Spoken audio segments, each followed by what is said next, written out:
My name is Joel Block. I'm America's Business Growth Guru, and I want to share some critical information with you. Welcome to our site. We're going to talk today about the concept of a revenue octopus. A revenue octopus is critical.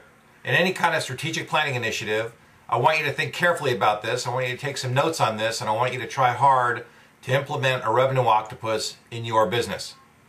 The concept of a revenue octopus, which is something that I install into all of the advisory clients that I work with, means that you have a variety of revenue streams, multiple sources of revenue, derivative of the core business.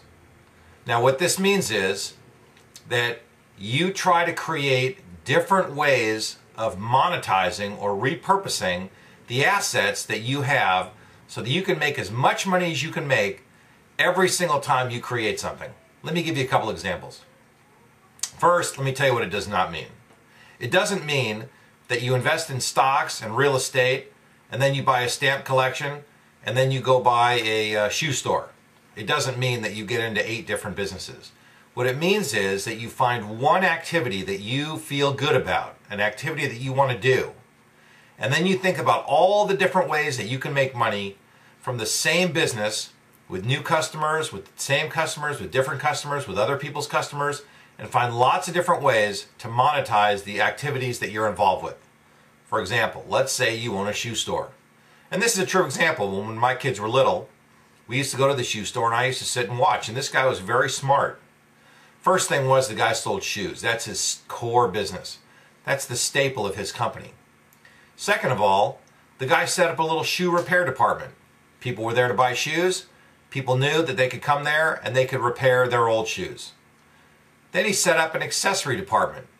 Long as people were there, they might as well buy socks, shoelaces, shoe polish, all the other things that people need when they're buying shoes or having their shoes repaired. He also had a little gumball machine. This actually was a very large gumball machine. And this guy told me one time that his entire family vacation was paid for with the quarters that families would put into the gumball machine when they were standing there waiting for their shoes either to be organized, arrive, fixed, or whatever. So this guy didn't exactly have a revenue octopus in place, but he had lots of different revenue streams that were derivative of his core business. And that's how I want you to think. I want you to think about big companies. Big companies do the same thing. My favorite example is Starbucks. Think about what it must have been like 30 years ago when they first launched Starbucks. A couple of people have a couple of recipes. And they say, hey, listen, why don't we give it a try? We'll open a little coffee shop. They go, they get a little piece of land, they get a little building, they take their recipes, and they start serving coffee. Next thing you know, they take a hard look at their business and they say, you know, we've got a bunch of customers that are coming in. How can we make more money from these customers? That's the question you have to ask. How can we make more money on the same customers? So what do they come up with? They say, well, as long as we are here, we might as well sell the same people accessories. Why don't we sell them coffee makers, coffee mugs, etc. And they start thinking further. And they start thinking, well, maybe we can sell them other kinds of products that are not necessarily related to coffee. And they go a step further through the years. And they say, maybe what we could do is we could sell Wi-Fi services, or a company approaches them and says, why don't you do Wi-Fi? We'll pay you a commission every time somebody buys a service. Or they're selling credit cards. And a credit card company says, listen, you've got millions and millions of customers. We'll pay you a commission every time somebody buys a credit card from us. How does that sound? That sounds perfect. Well, that's great. So now they've really tapped out their existing customers. How do they get to some other customers? Well, maybe Costco approached them. And Costco says, listen, we have a lot of people that come in our store. A lot of them like your beans. They like Starbucks. But maybe they don't want to go into your store for whatever reason. Is anybody selling your beans in 5-pound bags?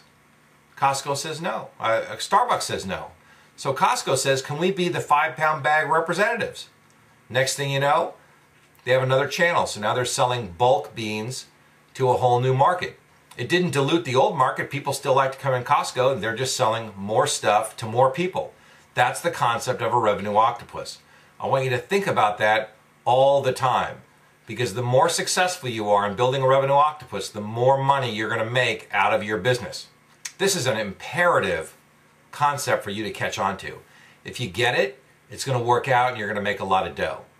If you don't get it and you don't implement a revenue octopus, then you're going to leave a lot of money on the table. And you're going to be scratching your head wondering why you're not making as much money as you could be. But that's when you need to come to me, or you need to come to somebody who understands the concept of a revenue octopus and say, let's do some strategic planning. Now, nobody ever really wants to do strategic planning, but this falls in the concept of strategic planning. But you're willing to do some strategic planning so that you can get to the other side of the river. The other side of the river is what I think of as your goal. If the goal is to make as much money as you can make from the business that you're in, and that's whether you're in an old-fashioned business like selling shoes, a more modern social business like coffee, if you're in a manufacturing company, if you run an internet marketing business, no matter what kind of business it is, you have to have a revenue octopus. There hasn't ever been a circumstance where I can't help a company come up with a revenue octopus. Sometimes we come up with 12, 15, 17 different revenue streams. Last point. You don't need to launch all the revenue streams at once. The goal is to get the core business up and running. Once the core business is up and running, then and only then do you begin to launch the rest of your revenue streams. Make sure that one thing's rolling great, and then you're going to launch into the rest. As another part of the gift for watching this video, we're going to give you a lot more stuff. We're going to give you the first module of the pillar called Revenue Octopus of our home study course. You're just going to love it.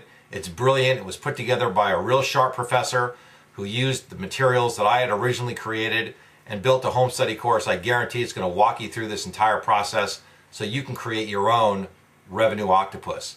We're also going to give you the audio that accompanies the module when I originally did the program for a live audience of people.